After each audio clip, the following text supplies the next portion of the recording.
A new report from Elections Canada has found a huge number of errors at polling stations during the last federal election.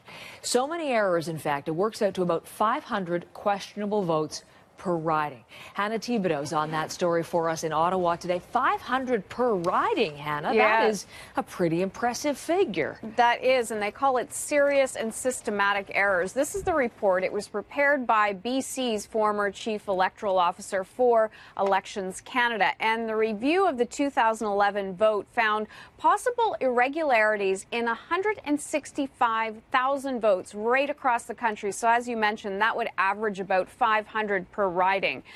The report calls them serious and systematic. Mostly voters who showed up at the polls who, without being registered to vote or not having the proper identification to vote.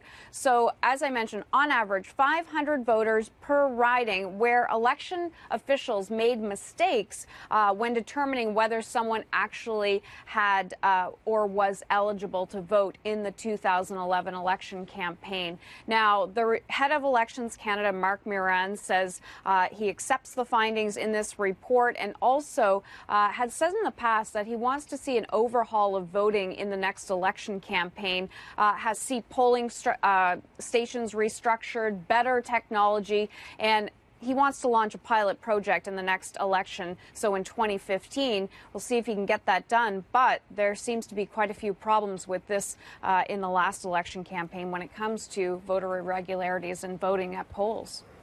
Concerning information. Thanks very much, Hannah. Hannah Thibodeau from Ottawa. Now, one innovation Elections Canada was considering is online voting, but that plan has now been scrapped because of a lack of funding.